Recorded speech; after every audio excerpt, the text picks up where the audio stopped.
Hello my lovelies, I'm back. That was flattering. So anyway, you can't really see what I'm wearing much, but I'm in my sports gear. I've done a wee bit of exercising this evening and Thomas is away to work. I'm doing the dishes. It's 8:10. I've got 10 minutes to do the dishes and then get around the corner to meet Lynn. We're going for a long walk tonight, so I thought I would just keep my sort of sporty stuff on while we go for a walk. So I thought I would chat with you guys while I'm doing the dishes, just for old time's sake. I know it's been a while. I can't even think when the last time I actually vlogged was. I know things got a wee bit hectic and I was a wee bit more busy, not only just with courses and with clients coming in, but obviously with the family stuff. And I know a lot of you guys know what went on, and there was a time whenever I wasn't really talking about it either. But just to fill you guys in on a bit of what's actually been going on.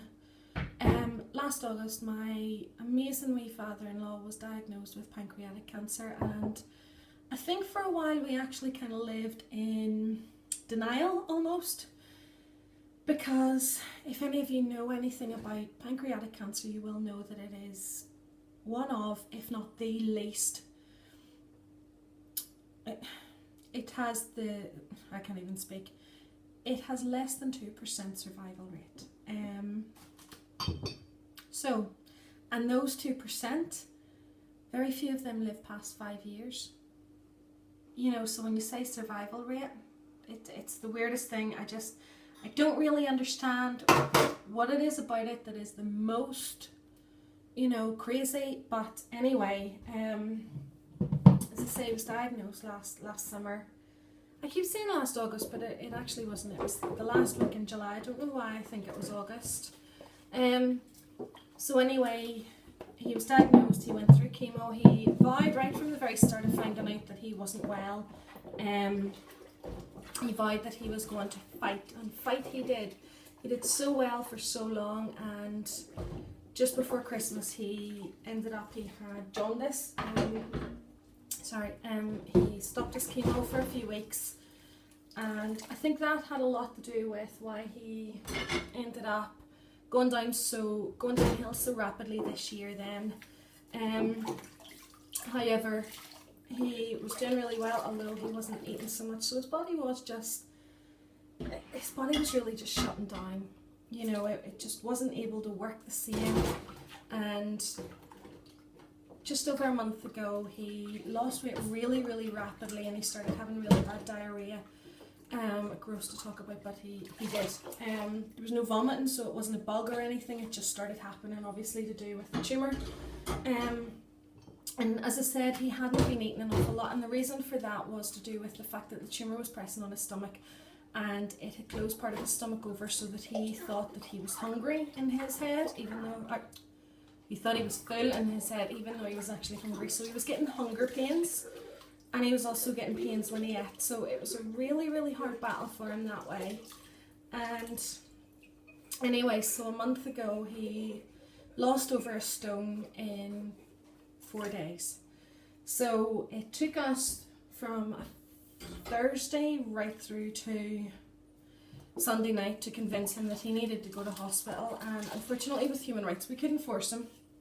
So on the Sunday night he finally agreed to let us ring the hospital, and of course the hospital said straight away, look, don't wait for an ambulance, bring him straight up.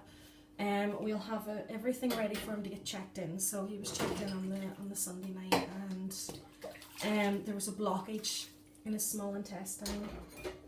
So anyway, the following Wednesday we were told just to expect a couple of weeks, and a couple of weeks is what we had.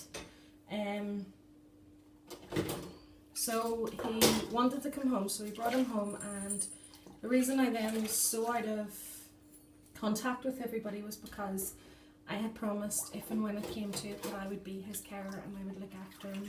So I basically moved into my in-laws' house for just over a week and a half to look after him whenever he came home. And I was home for a few hours every day just to sort of properly rest and get myself geared up for the next night.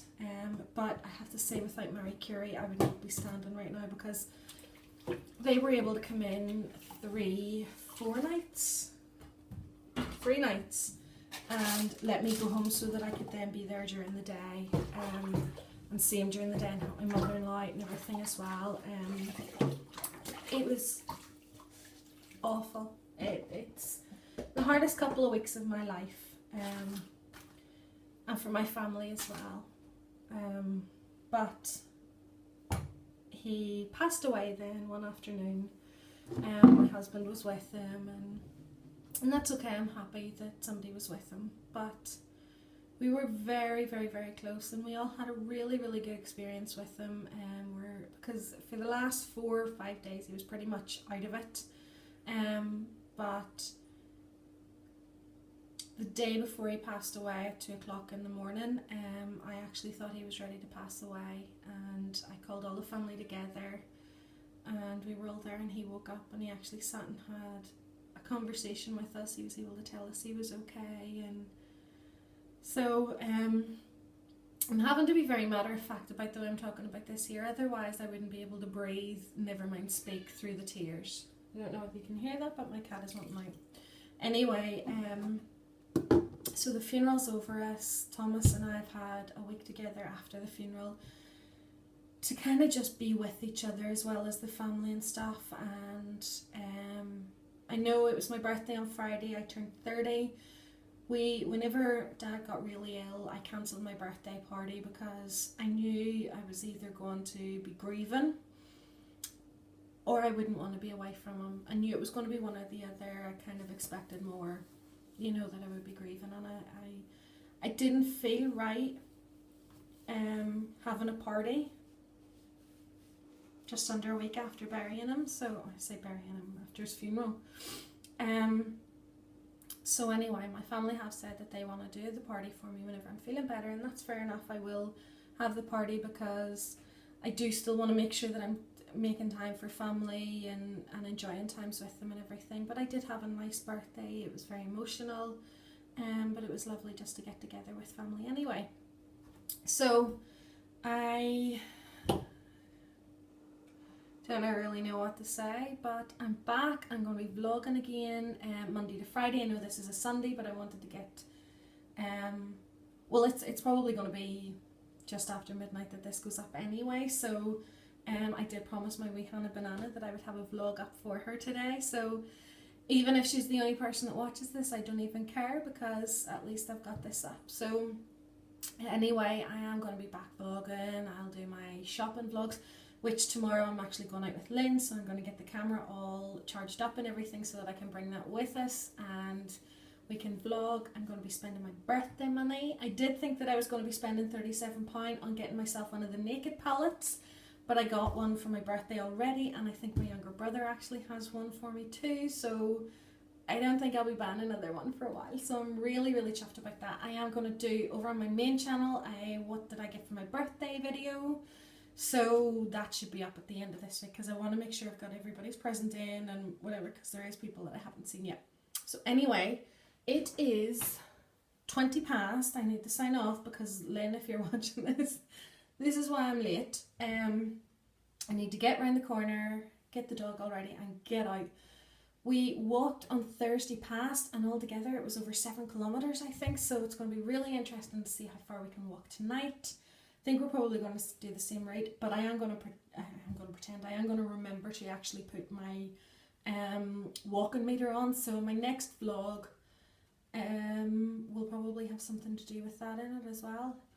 I really need to get back into doing my Sunday fitness videos, if that's something that you're interested in. When I say fitness, it's talking about my weight loss, not fitness. Talking about my weight loss and what I'm doing and my exercising and things like that. I'm really wanting to get back into it because I had put on a couple of pounds while I was looking after my father-in-law, and then afterwards I've kind of not really properly eaten. So I'm sort of at a stage now where I need to get back on track. I need to get everything underway again. I need to get myself stuck back in and look after myself again. So anyway, ramble. I'm sure you're so happy I'm back, Hannah. Anyway, I best go, but I will see you all next time. Love you guys. I hope you've had a fantastic weekend. Let me know in the comments below what you guys have been up to. See you tomorrow. Mwah. Bye-bye.